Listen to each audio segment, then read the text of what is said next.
Chapter 9. When the queen of Sheba heard of Solomon's fame, she came to Jerusalem to test him with hard questions. Arriving with a very great caravan, with camels carrying spices, large quantities of gold and precious stones, she came to Solomon and talked with him about all she had on her mind. Solomon answered all her questions. Nothing was too hard for him to explain to her. When the queen of Sheba saw the wisdom of Solomon, as well as the palace he had built, the food on his table, the seating of his officials, the attending servants in their robes, the cupbearers in their robes, and the burnt offerings he made at the temple of the Lord, she was overwhelmed. She said to the king, "The report I heard in my own country about your achievements and your wisdom is true. But I did not believe what they said until I came and saw with my own eyes. Indeed, not even half the greatness of your wisdom was told me. You have far exceeded the report I heard.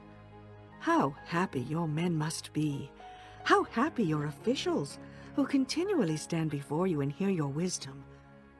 Praise be to the Lord your God, who has delighted in you and placed you on his throne as king to rule for the Lord your God. Because of the love of your God for Israel and his desire to uphold them forever, he has made you king over them, to maintain justice and righteousness." Then she gave the king 120 talents of gold, large quantities of spices, and precious stones. There had never been such spices as those the queen of Sheba gave to King Solomon. The men of Hiram and the men of Solomon brought gold from Ophir. They also brought algum wood and precious stones. The king used the algum wood to make steps for the temple of the Lord and for the royal palace, and to make harps and lyres for the musicians. Nothing like them had ever been seen in Judah. King Solomon gave the queen of Sheba all she desired and asked for. He gave her more than she had brought to him. Then she left and returned with her retinue to her own country.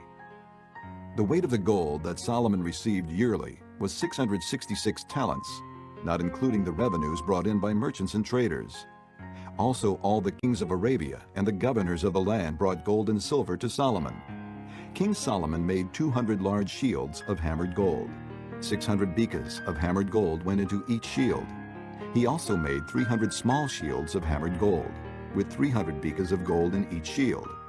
The king put them in the palace of the forest of Lebanon. Then the king made a great throne inlaid with ivory and overlaid with pure gold. The throne had 6 steps, and a footstool of gold was attached to it. On both sides of the seat were armrests, with a lion standing beside each of them. 12 lions stood on the 6 steps, one at either end of each step. Nothing like it had ever been made for any other kingdom. All King Solomon's goblets were gold, and all the household articles in the palace of the forest of Lebanon were pure gold. Nothing was made of silver, because silver was considered of little value in Solomon's day. The king had a fleet of trading ships manned by Hiram's men. Once every 3 years it returned, carrying gold, silver, and ivory, and apes and baboons.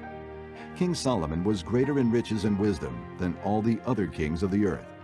All the kings of the earth sought audience with Solomon to hear the wisdom God had put in his heart. Year after year, everyone who came brought a gift: articles of silver and gold, and robes, weapons, and spices, and horses and mules. Solomon had 4,000 stalls for horses and chariots, and 12,000 horses, which he kept in the chariot cities, and also with him in Jerusalem. He ruled over all the kings from the river to the land of the Philistines, as far as the border of Egypt. The king made silver as common in Jerusalem as stones, and cedar as plentiful as sycamore fig trees in the foothills.